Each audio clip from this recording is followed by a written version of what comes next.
한 생명으로 돌아가는 길 보시바라밀. 이제 보시바라밀에 대하여 살펴보기로 하겠습니다. 아한경에서도 보시를 중요한 덕목으로 설하지만 깨달음을 구하는 수행으로 설해지지는 않습니다. 아한경에서 보시는 천상에 태어나는 선업으로 설해지며 출세간의 길로 설하는 것은 팔정도를 중심으로 하는 37조 도품입니다. 그러나 대승불교에서는 보시를 천상으로 가는 선업으로 한정하지 않고 깨달음을 구하는 보살의 수행으로 인식합니다. 그리고 육도직경에서는 무아와 공을 실현하는 보살의 수행으로 설합니다. 이것은 대승불교에서 선업과 수행을 동일시하고 있음을 보여준다고 할 수 있습니다. 선업이 자기 존재를 위한 것이라면 천상에 가는 업이 되지만 일체 중생을 위한 것일 경우에는 그대로 성부를 위한 수행이 된다는 말입니다. 즉 무아의 실천으로서의 선행이 곧 성부를 위한 수행이 된다는 말입니다. 보시가 무아의 자각에서 실천될 때는 보살의 수행이 된다는 것을 보여주는 이야기가 육도직경 제1경에 대하 다음과 같이 실려 있습니다. 옛날 보살이 그 마음이 진리에 통달하여 세간은 무상하고 영화와 수명은 보존하기 어려움을 알고 모든 재물을 보시하였습니다. 제석천이 이를 보고 그 공덕으로 자신의 지위를 빼앗지나 않을까 걱정하여 요술로 지옥을 만들어 놓고 그 앞에 나타나서 말했습니다. 보시하여 중생을 제도하면 죽은 후에 홀령이 태산 지옥에 들어가 큰 해를 입게 되는데 그대는 어찌하여 보시를 하고 있는가? 보살이 물었습니다. 자비를 베풀어 재앙을 받는다면 보시를 받는 자는 어떻게 되는가? 제석천이 말하였습니다. 은혜를 받는 자는 죽어서 하늘로 올라간다. 보살이 말하였습니다. 내가 중생을 구제하는 것은 오직 중생들을 위함일 뿐이다. 그대의 말과 같다면 그것은 진실로 나의 소원이다. 자비를 베풀어 죄를 받는다 해도 나는 반드시 보시를 행하겠다. 자기를 위험에 빠뜨리면서 중생을 제도하는 것이 보살의 높은 뜻이다. 제석천이 말하였습니다. 그대는 무슨 생각으로 이렇게 고상한 일을 하는가? 보살이 대답했습니다. 나는 부처가 되어 중생을 제도하고 그들로 하여금 열반을 얻어 다시는 생사윤회를 하지 않게 하기를 원한다. 제석천이 거룩한 생각을 듣고 물러서 머리를 조아리며 말하였습니다. 사실 보시로 자유롭게 중생을 구제하면 태산지옥에 들어가 할을 받는 일은 없습니다. 당신의 덕이 하늘과 땅을 울려 나의 지위를 빼앗을까봐 걱정하였습니다. 그래서 지옥을 나타내 보여 당신의 뜻을 흐리게 하려 했습니다. 어리석게도 성인을 속였으니 그 죄가 본래 무거우나 이미 허물을 뉘쳤나이다. 제석천은 머리 숙여 절하고 물러났습니다. 이 경에서는 보시의 두 가지 유형에 대비됩니다. 하나는 자기 자신을 위한 보시입니다. 제석천 왕의 지위는 많은 보시를 한 공덕으로 얻은 것입니다. 즉 제석천의 보시에는 보시를 한 자와 그 보시를 통해 얻은 것이 있습니다. 그러니까 유소득의 보시이지요. 이러한 보시에는 항상 얻은 것을 잃지나 않을까 하는 두려움과 걱정이 있게 됩니다. 그 걱정과 두려움은 얻은 것이 크면 클수록 많을 것입니다. 제석천은 보살의 보시행에서 불안을 느낍니다. 보시를 행하는 보살을 자기가 얻은 것을 빼앗아 갈 자신의 적으로 생각한 것입니다. 따라서 속이고 괴롭힙니다. 결국 보시가 아무리 착한 일이라 해도 자기 존재를 위해서 하게 되면 끝내는 자기 자신에게도 이로움이 되지 못할 뿐 아니라 남도 해쳐서 투쟁과 갈등을 낳는 악업이 되고 만다는 경우를 이 경은 제석천을 통해서 보여주고 있는 것입니다.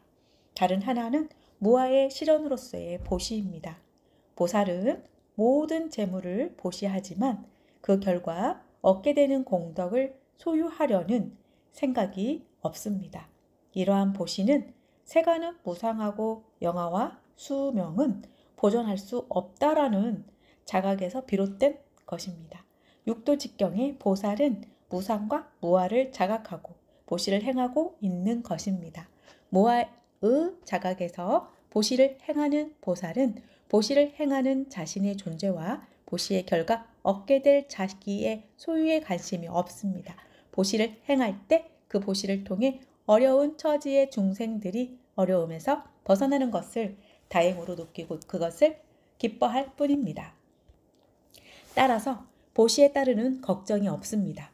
보시를 하면 할수록 중생들의 행복을 함께 느끼는 행복이 커질 뿐입니다. 가난한 사람은 재물을 보시할 대상으로 인식되고 어리석은 사람은 지혜를 가르쳐야 할 대상으로 인식됩니다. 그 누구에게도 적대감을 느끼지 않을 뿐 아니라 그 누구도 무아를 실천하는 사람에게는 적대감을 가질 수 없습니다. 제석천이 품었던 적대감은 보살의 무아를 통해 해소될 뿐만 아니라 제석천 스스로도 무아를 깨닫게 됩니다. 이것이 무아를 실현하는 자리와 이타가 동시에 성취되는 보시 바라밀입니다. 이와 같은 무아의 실현은 육도 직경에서 모든 갈등과 모순을 극복하고 해결하는 최선의 방법으로 묘사가 됩니다. 그 대표적인 예가 제2경 살바달왕 본생입니다. 그 내용을 소개하면 다음과 같습니다.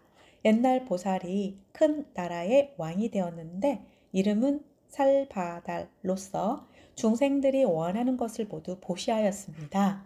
이것을 본 제석천은 자기의 자리를 빼앗기지는 않을까 걱정이 되어 보살의 의도를 시험해 보기로 하였습니다.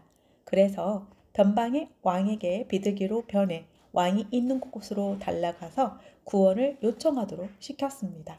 그리고 자신은 매로 변해서 비둘기를 쫓아갔습니다. 비둘기는 왕에게 날아가 매로부터 자신을 보호해 줄 것을 요청했습니다.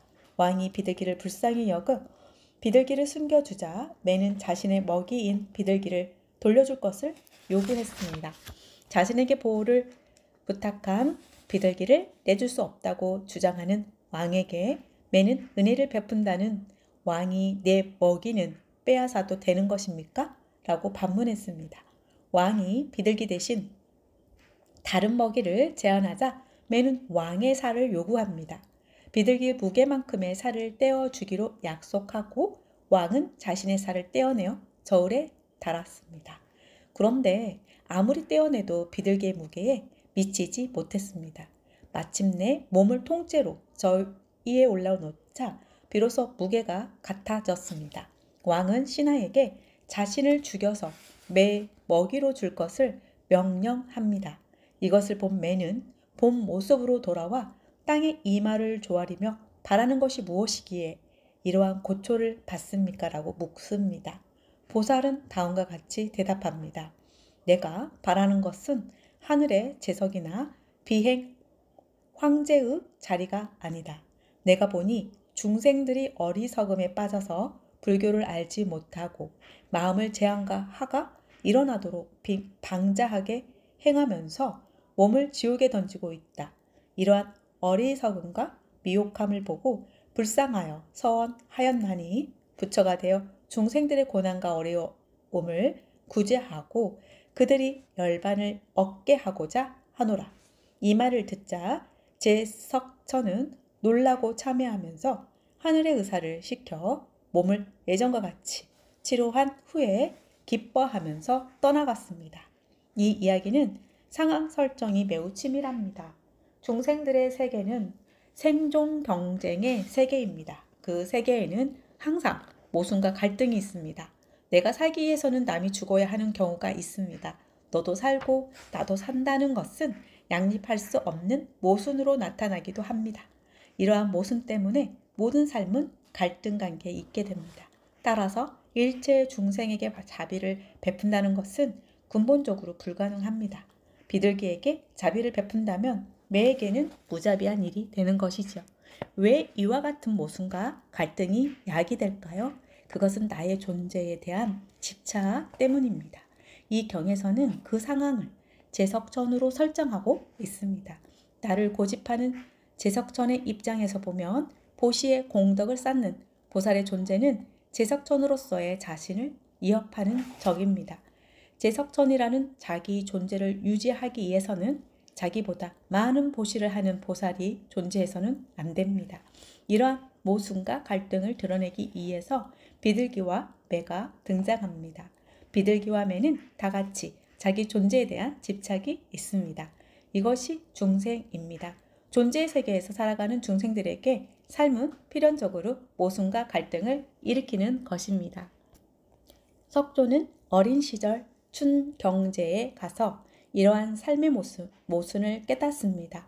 사람이 먹고 살기 위해서는 많은 버러지가 쟁기에 갈려서 죽어야 하고, 새들은 살기 위해서 불쌍한 버러지를 먹어야 하고, 매는 살기 위해서 작은 새들을 잡아 먹어야 합니다.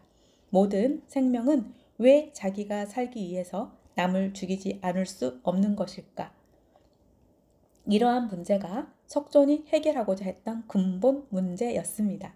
그렇다면 석존이 찾아낸 해답은 어떤 것일까요? 그리고 그것은 우리가 이미 살펴본 바 있는 연기법의 자각이며 무아의 자각이었습니다. 나의 본질을 존재하는 것에서 구한다면 우리는 어차피 죽어가는 존재입니다. 다른 생명을 죽이면서까지 살려고 발버둥 친다 해도 결국은 죽게 됩니다. 이렇게 어차피 죽게 되는 존재의 실상을 바라보면 그것은 타는 등불과 같이 무상하게 연기하고 있는 무아입니다.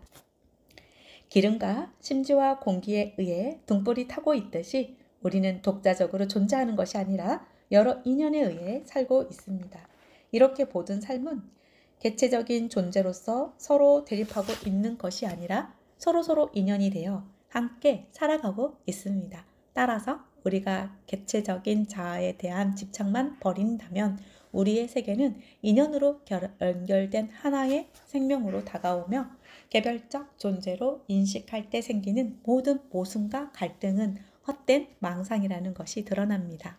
이 경에서는 보살은 자기 버림으로써 비둘기와 매로 인해서 야기된 모순과 갈등을 해소시키고 있습니다. 제석천이 나에 대한 집착을 버리지 못함으로써 발생한 갈등은 보살이 무아를 실천함으로써 해소된 것입니다. 무아의 보시를 통해서는 잃은 것도 없고 얻는 것도 없습니다. 단지 함께 살아가는 삶이 있을 뿐입니다. 이것이 바로 무소득에 머물면서 살아가는 진실된 삶입니다. 우리의 삶은 그 본질이 보시입니다. 농부는 농사를 지어 음식을 생산하고 우리는 그 음식을 먹고 살아갑니다. 농부는 우리에게 음식을 보시하고 있는 것입니다. 또한 우리는 공장에서 노동자들이 만든 물건으로 살아갑니다. 공장의 노동자에게서 보시를 받고 있는 것입니다. 우리가 일해서 생산하는 것은 우리의 소유가 아닙니다. 우리는 삶을 통해 서로서로 보시하고 있는 것입니다. 보시를 주고받는 관계는 인간 사이에만 있는 것은 아닙니다. 우리가 먹는 과일은 나무가 우리에게 베푼 것입니다. 우리가 음식을 먹고 배설한 배설물은 나무나 풀에게는 좋은 보시가 됩니다. 나무는 우리의 배설물을 먹고 자라서 우리에게 열매를 보시하고 우리는 그 열매를 먹고 살아갑니다. 우리가 숨을 쉬는 것도 나무에게는 보시가 됩니다. 우리가 내쉬는 탄산가스는 나무가 받아들이고 나무가 내놓는 산소는 우리가 받아들입니다. 이렇게 산다는 것은 서로 주고받는 관계를 의미합니다. 보시는 이렇듯 삶의 본질입니다. 우리는 알든 모르든 보시하며 살고 있습니다. 보시를 통해 우리는 한 생명으로 살아가고 있는 것입니다. 그래서 주는 자도 없고 받는 자도 없으며 주고받는 물건도 없어야 진정한 보시라고 합니다. 한 생명 속에서는 나와 남이 있을 수 없기 때문입니다. 우리는 이렇게 보시를 통해 한 생명으로 돌아가게 되며 한 생명으로 돌아갈 때 우리는 너와 내가 함께 생사의 괴로움과 생존의 투쟁에서 벗어나 해탈과 열반을 성취할 수 있습니다. 대승불교에서는 이렇게 삶의 본질을 회복하여 자타가 일시에 성불하는 삶을 바라밀이라고 부르고 있습니다.